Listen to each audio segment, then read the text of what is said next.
Hey guys, Coach Lo here. Happy Saturday. A lot of you guys are going to be participating in Murph today, and I know that it's a big, daunting challenge, but I also want to talk about why we do Murph. So when you're looking at it and you're like, I can't do this, remember why we do it and that you can do it, and it's supposed to be a challenge and it's supposed to suck. So in the first part of the video, we're going to talk about that. The second part of this video will be about the home gym version. It's not Murph, but it's another workout, and for those who cannot participate at the gym, you can always do your home workout or do Murph, some style of Murph at home. So Murph, it's partition the pull-ups, push-ups, and squats as needed. Start and finish with a mile run. If you got a 50-pound vest or body armor, wear it. 1 mile run, 100 pull-ups, 200 push-ups, 300 air squats, and 1 mile run. To be completely RX, it is, you do it all the way from the top to the bottom, you don't partition it, and you do it with a 20 or 14-pound body armor vest. On to the history of Murph. So, the workout is named after Navy Lieutenant Michael Murphy. He was killed in Afghanistan on June 28, 2005. He was just 29 years old.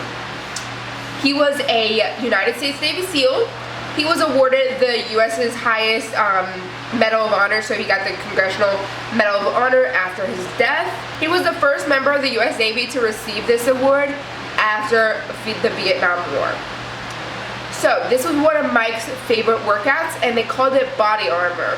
So they would use a 20-pound vest and do this workout in it, hence why we use the 20-pound and 14-pound vest. So back to what happened in Afghanistan. He was experiencing a firefight and was outnumbered by the Taliban. They were helicoptered in to do a mission. They were in like the Rocky Mountainside in Afghanistan, and they were getting outnumbered by the Taliban. He made a very desperate decision as the Taliban were outnumbering them, and he was trying to protect 3 other SEALs that he was with as they were trying to fight for their life on this Rocky Mountainside in Afghanistan. He made the last effort to basically save the team. Murphy pulled out a satellite phone, and where they were to stay away from the gunfire did not have service, so he had to walk to an area with clear reception. So once he got into this clear area, he called for reinforcement. Bullets began to ricochet off of him. He was in an open, exposed area, and one of the bullets ended up hitting him. He finished the call and even signed off saying, "Thank you." He continued to fight from his exposed position until he died of his wounds. So even after he got hit, he continued to fight against the Taliban to save his 3 other SEALs. The battle continued, and although him and 2 other SEAls died, 1 SEAL was rescued several days after he had wandered through these mountainsides all alone. This workout, Murph, is not easy. It hurts. It's painful.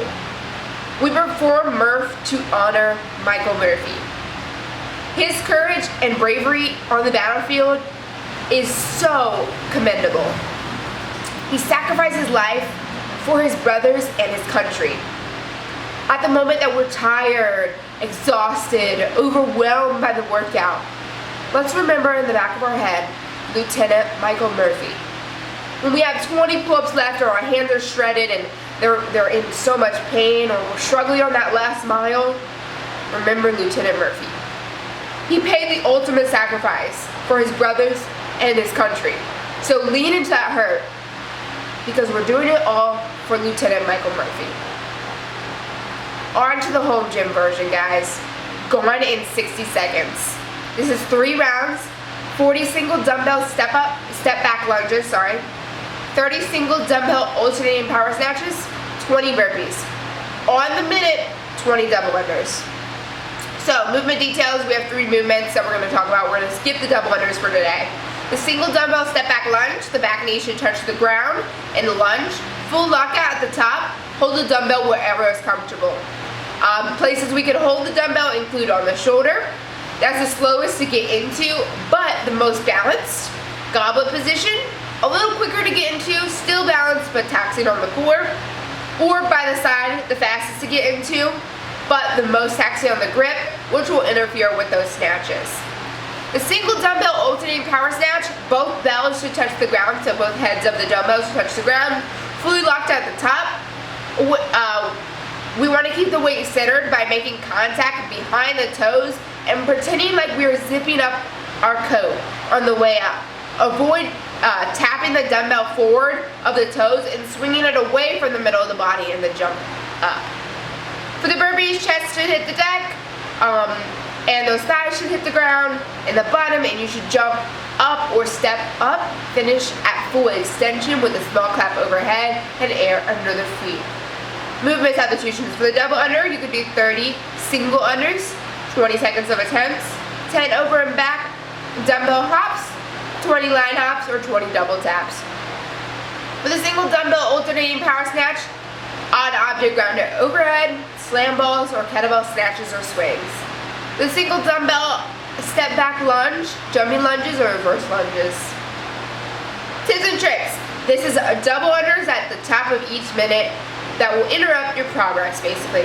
Every minute on the minute starting at 0, you will complete 20 double unders. Then complete as many reps of the dumbbell movements and burpees as you can. Pick up wherever you left off after the double unders. Your score is the total time it takes you to complete this workout. It should take you about 18 to 25 minutes. Some ways to approach this workout. One is maintain a steady speed throughout the workout. Simply about finding a moderate, speed that you won't slow down from at all during the workout. Things like switching the hands on the floor of the power snatches instead of in the air are things that can help. The second option is work at high intensity and include some rest in each rep. Basically, you can work up to the 40 seconds, 45 seconds, 50 seconds on each minute, and then use the remaining time for transition and rest. The shorter amount of time you work, the faster pace on this strategy you will have to go, because there is rest built in. The faster pace of this strategy allows you to get a good deal of work done in less time. The transition and rest allows you to catch your breath and be ready to attack the double unders right at the start of the next minute. No matter the option you choose, make sure to neatly place your jump rope down on the ground to make for seamless transitions. Thank you guys so much for watching, and I can't wait to see some of you guys out there performing Murph. Bye guys.